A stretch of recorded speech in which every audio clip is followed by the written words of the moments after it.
Time. Thank you. If you want, you can give it to me. I don't know if we'll use it this session or next session. Hopefully I'll have time, but I don't know. Otherwise, we'll do it next session. Okay. All right, level 3 chem, I'm going over the answers. I know some of you guys have already solved this, and I've already checked it and said whether or not you were right or wrong. If you don't feel that you need to listen to me, it's particularly that table over there, feel free to keep working on other stuff. If you are talking to each other, keep it down, so that way it doesn't distract everyone else that needs to listen to me, okay? So let's go over the answer to question number 4. And like I said, I will go through and I will show you the achieve, merit, and excellence components to it. So first thing we look at is the IR spectra to figure out what is there. Be mindful that the CH is just there as a means of like giving yourself a sense of direction. So like, for example, when I first moved to Auckland, actually I should backtrack. When I grew up in Chicago, what I would use as my reference point, there were two. That was the Sears Tower, which was the biggest tower in Chicago at the time. Very iconic. And I would use the lake as the other orientation thing. So if I knew where the lake was or if I knew where the Sears Tower was, I could figure out where I was in Chicago direction-wise. When I moved out here to Auckland, the first thing I would do when I was trying to figure out where I was is I would look in the skyline to see where the Sky Tower was. And with that, I would then know what direction I needed to start going to go home. So that is the same thing you need to do when you're looking at the IR spectra. The CH is going to be found in every single organic molecule, and that's because every single organic molecule has to have carbon, because carbon is the definition of what organic chemistry is carbon-based molecules. And then with the carbon, you always have a hydrogen, because if you don't have a bond to another carbon or a nitrogen or an oxygen, then the default filler atom is hydrogen. So you should always have a carbon-hydrogen bond in your molecule somewhere. So that's why I use this guy as my reference point. It's just like I said, trying to get myself navigating, okay? Because from that point onward, I can use a lot of tools to see, do I have something to the left of it and do I have something to the right of it, okay? When I'm looking at the left, I'm looking at between 3,000 and 35,000, maybe 36,000, because that can tell me things like amide, amine, alcohol, or carboxylic acid, because I'm looking for some peak over here. So that's my first question. What I can see is I do have a peak over here. I should really call them troughs, but I just like to call them peaks because then it's easy to say everything is peak.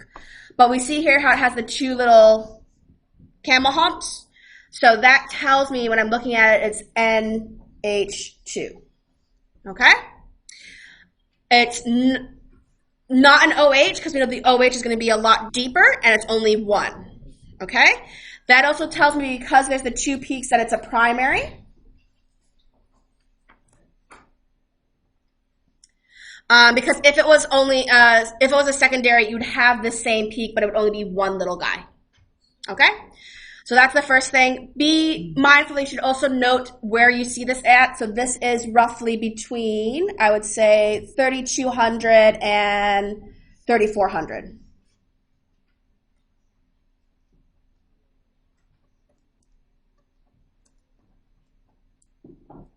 So that is my NH2, and I can confirm it when I'm looking at this guy over here, NH2, 3,300, 3,500. So it's roughly in that ballpark that I'm looking for. Are we okay with that? Right. Other thing I check for my reference point is I look to the right of my CH, and I'm looking at 1,700.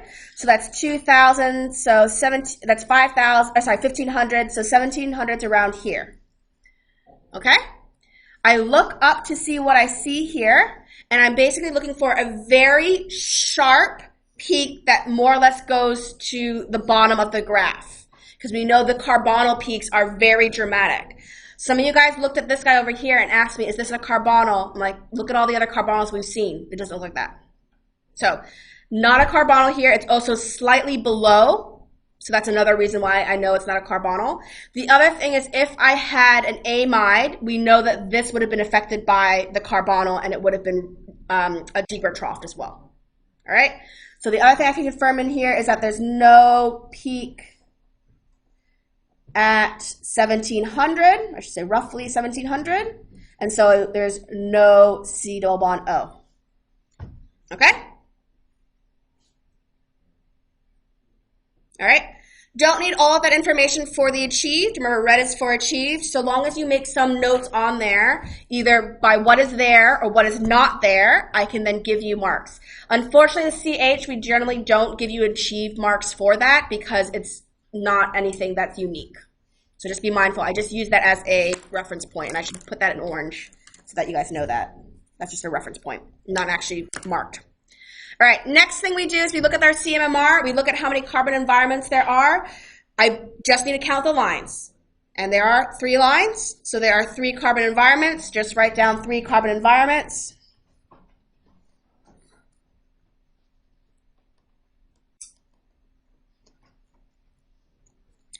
Now, the other thing to keep in mind when we're talking about 3 carbon environments, it could hint to how many carbons there are, but it's not guaranteed. If there's symmetry in the molecule, there will be fewer carbon environments than number of carbons.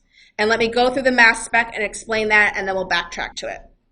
So, when we are looking at the mass spec over here, we are looking at our base peak and our molecular ion peak. Base peak is the largest one, which is basically our 100%, or is our 100%, and that's at 30. So this here is my base peak, which is 30. So whatever fragment that is, that fragment adds up to 30. Is that M12 or M/2? M-Z. I'm just copying this unit down here. All right? I'm sorry. My handwriting. Do you want me to put a cross through it? Does that help? Oh, you like that. Okay. All right. The next thing I'm looking for then is the molecular ion peak, which is the one furthest to the right. If it's not obvious, I will label it. I consider this obvious. So this here is your molecular ion peak. And that has a mass of 59.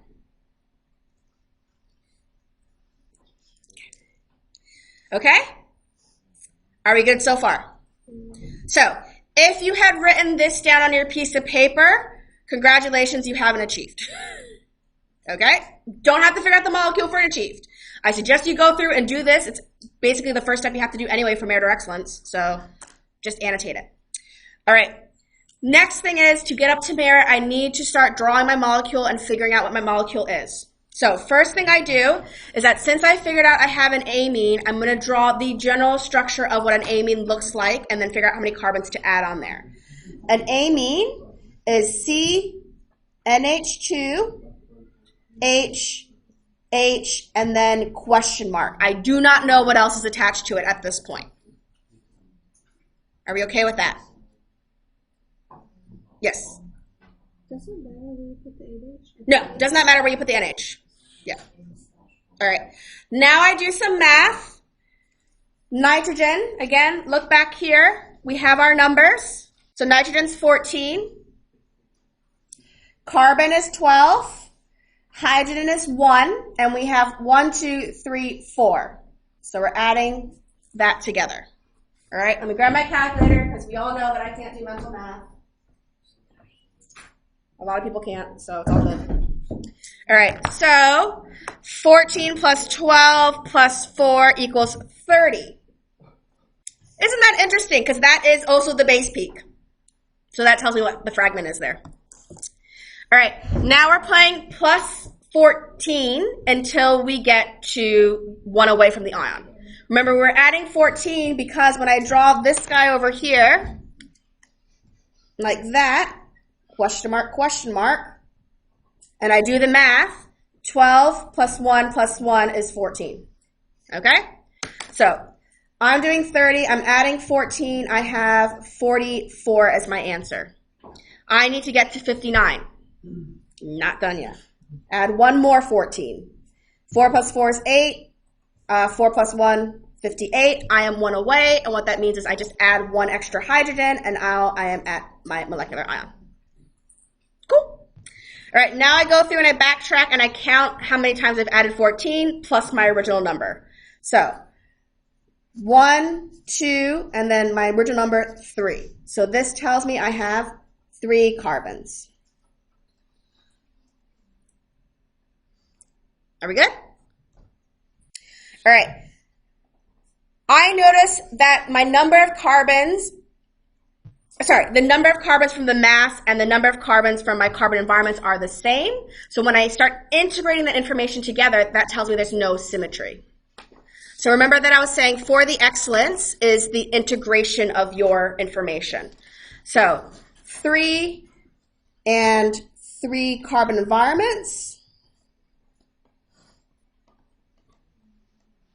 means no symmetry.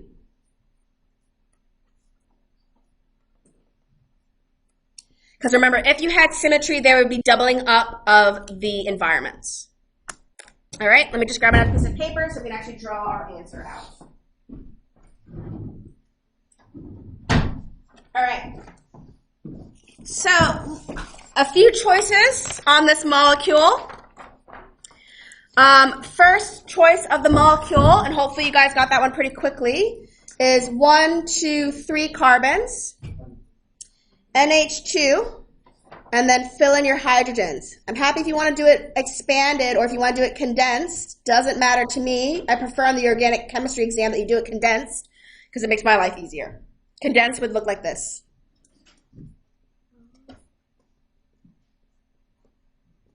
That's condensed. Okay? So when I'm looking at this molecule, I check to see if it meets all my requirements. First off, does it add to 59? Yes, I'm not going to do the math, but you guys can just trust me, right? Okay. Next thing I check, does it have an amine? Yes. And then the last thing I check, which is the new thing, is does it have 3 carbon environments, so 3 unique carbons. So this carbon here is different from this one. You see how that one has a different thing attached to it? This one's different from that one.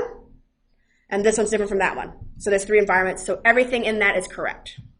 So that is the answer. You get me the answer, you get yourself a merit. Okay? Excellence is integrating in your spectra together and telling me what it is not. So ruling out alternatives. So some ways you can help prove that you can integrate in the spectra. First off, something that is unique to nitrogen, if you have a nitrogen, whether that be an amine or an amide, because of its number of 14, it always adds up into a negative number. Or sorry, negative number. Odd number. Thank you. So it's always going to give you an odd number. So if you see an odd number, definitely has nitrogen. Okay? So odd number, definitely, or sorry, I should say confirms nitrogen.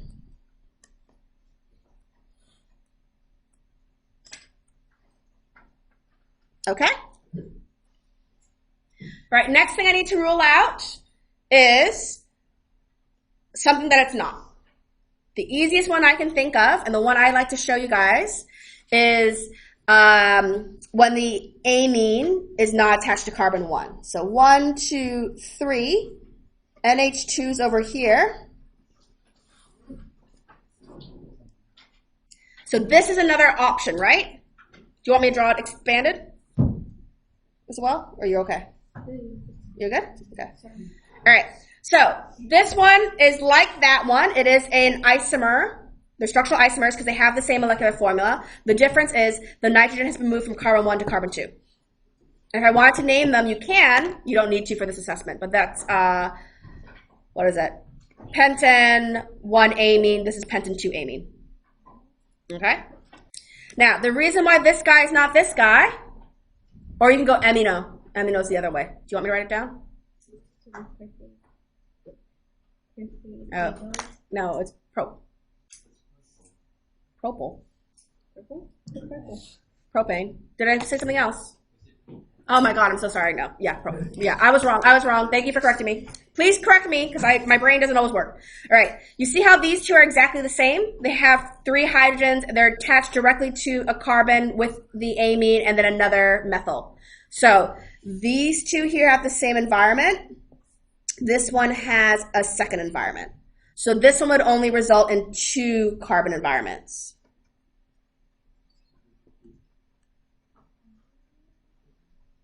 So the data says 3. So this one is not the right answer. So telling me a wrong answer is the excellence. Interesting, huh? All right. Cool. That more or less gets you guys to the end of the question. There is one more thing I need to teach you for the excellence component, there's 2 more things I need to teach you for the excellence component, which I'll start doing today.